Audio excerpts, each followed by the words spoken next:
there are lots of people who would love to know what our secret sauce is. It's a lot of hard work is what it is. It's 55 years of thinking about how you do it better the next day, over and over and over again.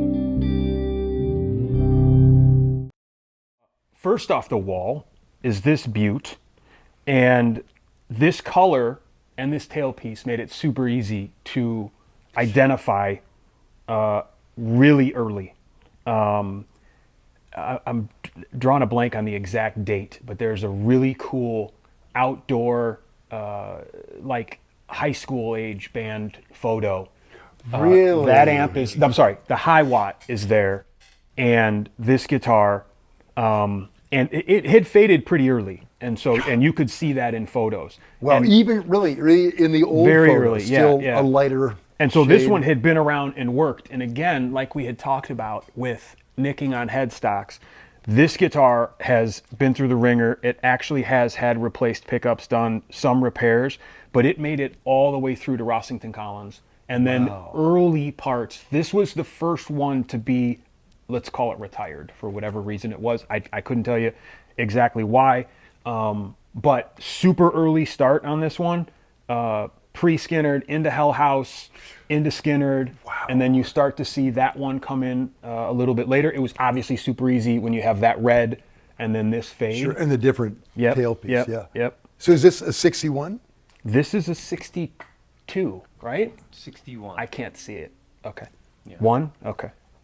Yeah, 61. Oh yeah, duh, because the 2 and then... Right. Yeah, okay. Yeah, but again, super, super nice to play, super easy to play. The whole thing's still there. You could plug it in today and pull the same tones right out of it. It's kind of nuts. But yeah, this was probably the earliest in terms of photos of this style with the full nut width and all that. But yeah.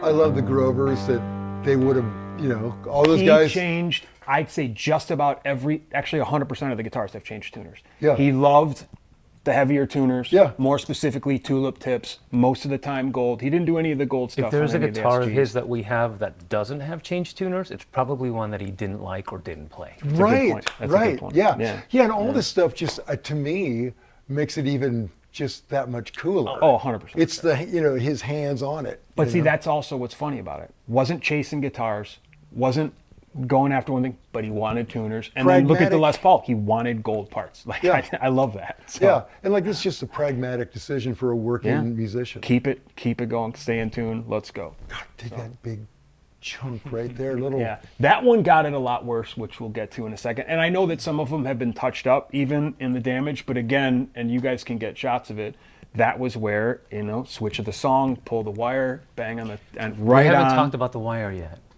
In this whole thing. Like the origination. People know of it? about the wire, but yeah. Yeah. Oh, yeah. I've heard. Okay, The so green wire, which I have an original green wire of his really? and an Yeah. original slide back here, so we can pull them out. Oh, really? The Coda yeah. Seed vinyl? Oh yeah. Well, the okay, so the rock and roll lore was that it was either a wire or a screwdriver, and through there, I didn't realize you would pull it out. So it's both, but not for show every night purposes. I Yeah. mean, in originally trying to figure it out, and obviously Gary's told the story, like screwdriver was handy and there it goes. There was no other thought process to it. And then the original green wire, it just worked perfect for what he needed, and he could just pull it right back. So this is obviously a new case. Yeah.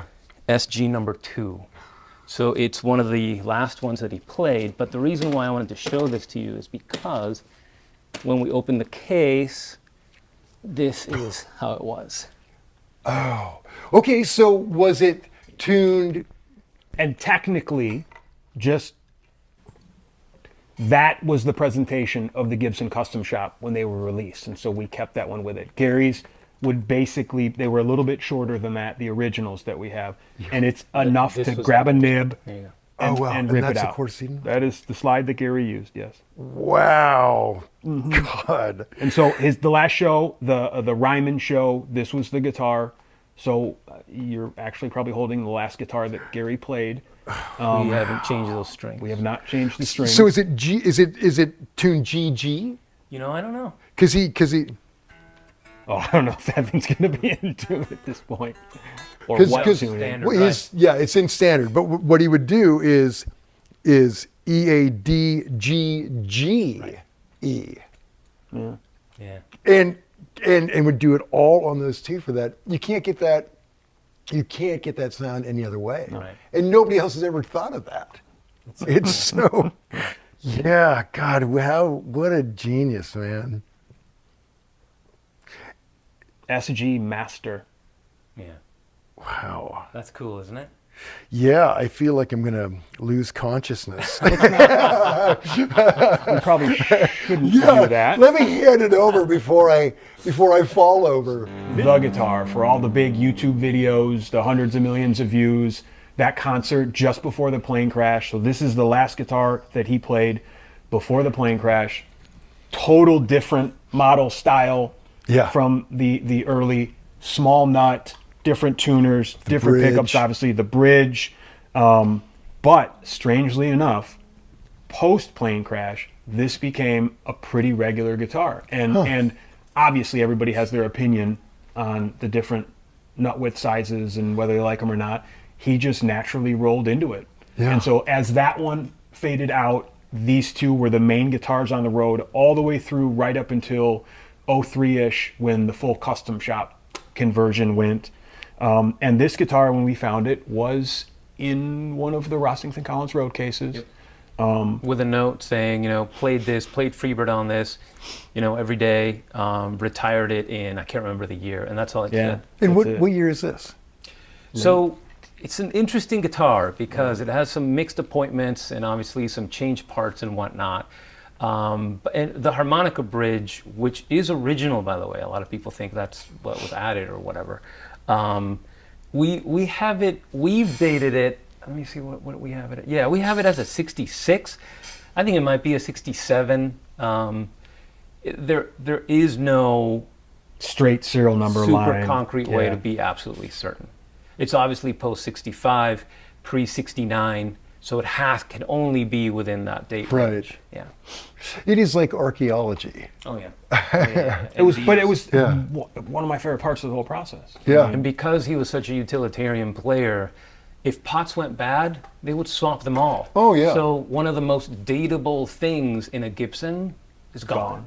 Yeah. Yeah. Yeah. Yeah. Because serial alone with a Gibson, especially during this era, does not nail down when it's from. You have to date it by appointments, and the pot dates are a huge factor. Yeah, and as you can see, this thing's seen the road. Cracks, Oh, yeah. breaks, usage, respray. I mean, this thing. But again, this is the guitar, the last one before the plane crash that did the Freebird thing. Wow. And I think that he started using this because this is just a theory, completely like unsubstantiated by anything. I think that after spending some time with these and plugging them in, these hotter pickups started sounding better to him with his live rig than the older PAFs. And so exclusively because of that. he Probably a started- little less microphonic too. Yes, exactly. That In fact, would- you noticed how when you plugged that. Yeah. Yeah, it's Scared the shit out of me. Yeah, exactly. Less microphonic, huge, wall of maces in the back. Oh, God. This just became a guitar that was more manageable. And the setting on that mace, I've got, the post is, he's marked it where it's way up there. I just barely cracked it, and it's frighteningly loud. But man, in full flight, at his volume where he'd preset it, I can't imagine how It must loud have that been was. painful and transcendental. Oh yeah, and a long cable. Oh yeah. And I forget, I don't have it in front of me, but obviously Gary with his relationships with Marshall and PV and PV and PV and PV amps switched throughout time. So Marshall and the Mississippi different guitars Marshall played into what would play for him. But And as far as amps go, there's some really cool stuff upstairs that we'll show you later on. You can get some B-roll or whatever, but we have some of the later rigs that he played, and you can just see the evolution from the Mace, stuff from the Marshall and Hiwatt to the Mace to the later stuff, which is also super interesting. yeah, I mean, those amps, honestly, when we were in the house, I just thought that they were newer amps that he had acquired. It was the forum guys who were like, no. Wow. Those were retolexed. Here's the date. Here's the guy who did it. Here's why. And did you say the guy saved the original Tolex? Yeah. I was offered the original. So there's more Maces upstairs. One of them has no chassis in it, but they saved it. Wow. And they were worse, significantly worse with cigarette butts. Where's the other one? It's upstairs. Oh, okay. I thought, I was like, wow, that's bad enough. To be told that it was even worse, that they had to redo it. Was That's just the like, improved version. and to be honest with you, I would have saved it. Knowing I would have framed that piece of the cigarette butt right. on top. So, but yeah, last guitar that he played. So, wow.